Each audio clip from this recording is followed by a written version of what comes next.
Hello everyone, এসে গেছি আজকের একটা নতুন ব্লগ মহাতীর্থ কালীঘাট সেটি নিয়ে। আমাদের নতুন স্কাই ওয়াকটি তৈরি হওয়ার পর আমাদের এই প্রথমবার আসা কালীঘাট মহাতীর্থে মাননীয় মুখ্যমন্ত্রী শ্রী মমতা বন্দ্যোপাধ্যায়ের অনুপ্রেরণায় এই স্কাই ওয়াকটি তৈরি হয়েছে। চলুন দেখা যাক স্কাই ওয়াকটি কিরাম। প্রথমেই এসকেলেটার দিয়ে উঠে গেলাম উপর দিকে ওঠার পর যে ভিউটা আমরা পেলাম স্কাই ওয়াকে, সেটা অপূর্ব সুন্দর।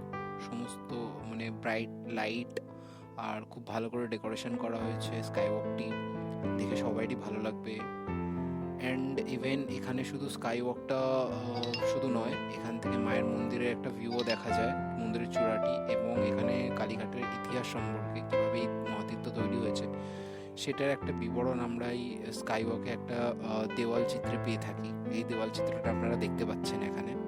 খুব সুন্দরভাবে ডেকোরেট করা হয়েছে স্কাই ওয়াকটি। এবার আমরা স্কাই ওয়াক থেকে নেমে মন্দিরের সামনে এসে গেছি। এখানে দোকানপত্রগুলি খোলাই আছে। আমরা এসছি, এখন বাজে হচ্ছে সময় আপনার রাত 8টা। তো রাত 8টায় আমরা এসছি। তারিখ হচ্ছে আপনার 18ই জুন। অমরনাথ যাত্রার আগে কালীঘাটে পুজো দিতে এসেছিলাম, প্রতি বছরই আসা হয়। তো মন্দিরের করিডোর যেটি নির্মাণ করা হয়েছে সেটাও অপূর্ব সুন্দর। এটা 1-1.5 বছর আগেই হয়ে গেছিলো কাজটি। গত বছর আমি যখন এসেছিলাম এরকমই দেখতে পেয়েছিলাম। খুবই সুন্দর। মন্দিরের ভেতরটাও অপূর্ব সুন্দরভাবে তৈরি করা হয়েছে। প্রত্যেকটা দেওয়াল আপনাদের ভেতরটা নিয়ে যাব। এখানে দেখতে পাচ্ছেন যে করিডোরটা আছে সেটাকে ঘিরে বিভিন্ন দোকানপত্র আছে। যাদের দোকান আগে ছিল তাদের দোকান এখনও আছে, ওই আশপাশটাতেই করা হয়েছে। এই করিডোরটাকে লম্বা সারিবদ্ধভাবে দোকানপত্রগুলি করা হয়েছে। তো আমরা চট করে মায়ের জন্য ডালা নিয়ে নেবো, পুজোর ডালা নিয়ে জুতো রেখে দেন ভিতরে যাব। চলুন, দোকান তো আমাদের দেখা হলোই, এবার ভেতর দিকে অগ্রসর হই। এটা মন্দিরের 2 নম্বর গেট দিয়ে আমরা ভেতরে ঢুকছি। ভেতরে ঢুকে আপনারা দেখতে পাচ্ছেন কি সুন্দরভাবে দেওয়ালগুলি, প্রত্যেকটা মন্দিরের দেওয়ালগুলিও কি সুন্দরভাবে কারুকার্য করা আছে। দেবী প্রতিমা এখানে চিত্রিত আছে, আপনারা দেখতে পাচ্ছেন। এটা হচ্ছে মা কালী মায়ের যে গর্ভগৃহটা, সেটা হচ্ছে এটি, আপনারা দেখুন। তো যেহেতু সন্ধে হয়ে গেছে, তো অতটা ভিড়ও নেই, সেই কারণে আমাদের সময় লাগেনি। পুজোর ডালা নিয়ে আমরা এগিয়ে চলেছি পুজো দেওয়ার উদ্দেশ্যে। লাইনও একদম ছিল না বলতে গেলে।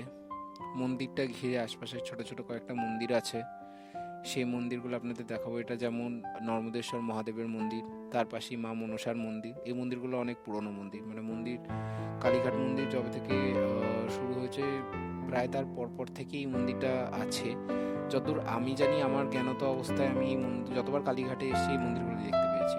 এবার আমরা যাচ্ছি মায়ের গর্ভগৃহের ভেতর। এই হচ্ছে মায়ের গর্ভগৃহ। মায়ের সামনে একদমই ভিডিও করতে পারবো না, যে পরিমাণে ভিড়টা থাকে। আজকে সেরকম ভিড় না থাকলেও মন্দিরে আপনারা দেখতে পাচ্ছেন গর্ভগৃহের ভেতর ভিড় আছে, লোকে পুজো টুজো দিতে এসছে। তো আমরা মায়ের দর্শন করে বেরিয়ে এসেছি। এখানে একটি মহাদেবের মন্দির আছে মায়ের মন্দির পরিসরের পাশেই, আর এটি হচ্ছে বলিপীঠস্থান, আপনারা দেখতে পাচ্ছেন। এখানে বলিদান করা হয়। এগুলি হচ্ছে মহাদেবের মন্দির, ছোট ছোট শিব মন্দির মায়ের মন্দির ঘিরেই রয়েছেন। মায়ের মন্দিরের পাশে অবস্থিত এই মায়ের মূল মন্দির, তার পাশে মহাদেবের দুটোই জোড়া শিব মন্দির আমরা দেখতে পেয়েছি। এবার আমরা এগিয়ে যাচ্ছি কালীঘাট গঙ্গার ঘাটের দিকে। এই হচ্ছে কালীঘাটের আদি গঙ্গা। এই আদি গঙ্গাটি অনেক অতি প্রাচীন। এখন ওই গঙ্গা যেটি আছে সেটি সংস্কার করা হয়েছে। সংস্কার করার পরেও আপনারা দেখতে পাচ্ছেন, আপনাদের দেখাবো, যথেষ্ট পরিষ্কার আগের থেকে অনেক। ভেতরের দিকটা আপনারা দেখুন, বাঁ দিকটা বেশ সুন্দর লাইট দিয়েও সাজানো হয়েছিল। আমরা দেখতে পাচ্ছি এই যে এই জায়গাটা, এখানে কিছু ছোট ছোট মন্দিরও রয়েছে। আশপাশের ভিউটা খুবই সুন্দর।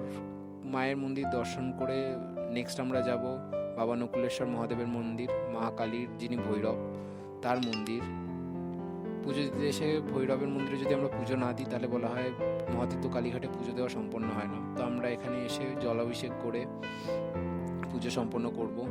আপনাদের ভিডিওটি ভালো লাগলে লাইক, শেয়ার এবং সাবস্ক্রাইব